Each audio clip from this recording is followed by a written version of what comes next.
Thank you, Mr Speaker. I rise on behalf of the ACT Party to support the New Zealand Productivity Commission Bill. Mr Speaker, the introduction of this bill is a matter of considerable pride for the ACT Party. We have long believed that if New Zealand is to close the income gap with Australia and other high-income OECD countries and achieve the living standards that we all aspire to, we need to have policies and institutions within New Zealand that are of the highest quality. Developing these policies and these institutions requires robust and rigorous analysis, and also too, Mr Speaker, the involvement of the wider community. A focus on productivity is at the heart of the ACT Party's confidence and supply agreement with the National Party.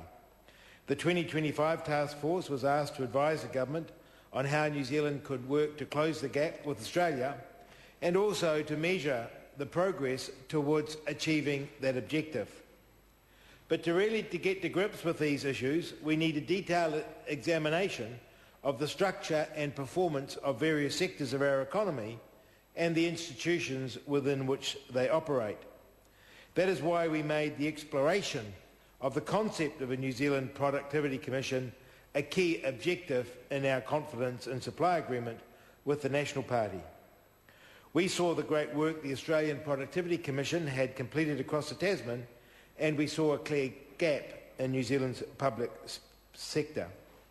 Mr Speaker, the Australian Productivity Commission has played a valuable role in tackling complex and challenging social, economic and environmental issues facing Australia. It has been used across the Tasman to evaluate the costs and the benefits of existing policies, to look at alternatives, and most importantly, it has considered matters dispassionately and openly in consultation with the public and the various stakeholders, and this is important, Mr Speaker, at arm's length from the Government. The results speak for themselves. The Australian Productivity Commission has consistently strived to make better policies that serve the long-term interests of the community. The New Zealand Productivity Commission Bill will produce similar outcomes here. As the Minister of Finance has said, the intention is for a New Zealand Commission to have the scope to explore a very wide range of issues across both the public and private sectors. The aim is also that the Commission will work independently and transparently, consulting with public and private bodies as it sees fit. It will be able to draw conclusions and make recommendations free from political interference. Most importantly, the Commission's clear focus will be, quote, the overall well-being of New Zealanders. Mr Speaker, I'm sure other members of the House will agree that there's no shortage of issues and challenges facing New Zealand families and New Zealand businesses.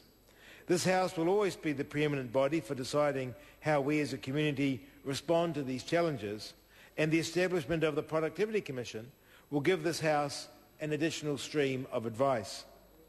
It will also allow governments of the day to have important matters concerning the future direction of this country considered in a non-political and non-partisan venue by experts.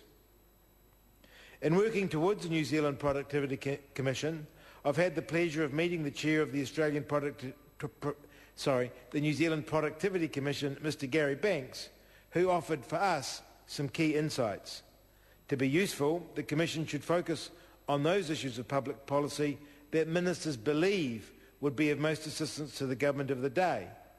The second insight was that the Commission should start out modestly and build credibility through the quality of its work over time. These insights are reflected in this bill in two ways. First, the terms of reference for the Commission's work will be determined by the relevant ministers. Second, the legal framework setting up the Commission is deliberately minimalist. It will not interfere with the advice offered by the Commission in its reports. A simple legal framework maximises the chance that this House will focus on the quality of the reports and not the structure of the Commission itself. This should avoid the need to periodically update or change the legislation establishing the Commission. That is why we have taken the essence of distilling the essence of That is why we've taken the approach of distilling the essence of the Australian legislation as best we can, without all of the Australian-specific detail. Mr. Speaker, let me record what a pleasure it has been to work with the Minister of Finance and my other Cabinet colleagues on developing these proposals for a New Zealand Productivity Commission. And I'd like to acknowledge their hard work and commitment here today. I especially have appreciated the support from the Minister of Finance, who has helped and supported me in this work right from day one. I'm particularly proud that together we have managed to find the resources for a New Zealand Commission from within a number of current baselines, thereby avoiding the need to place additional burdens on the taxpayer. I'd also like, Mr. Speaker, to acknowledge the contributions that the other political parties have made to the bill, and in particular, Mr. Speaker, the sterling work of Leanne Darziel when she was Minister, and also David Cunliffe, with whom we've had discussions. Mr. Speaker, I can certainly say from this perspective of the government, we're very interested in getting cross-party support for the Productivity Commission at the committee. I think it's great that it'll be a Labor member that will be chairing the Commerce Committee looking at this, and particularly one with the experience of Leanne Darziel. What I would say too, though, Mr. Speaker, that it's important that everyone, not just the government, approach the issues of this with an open mind.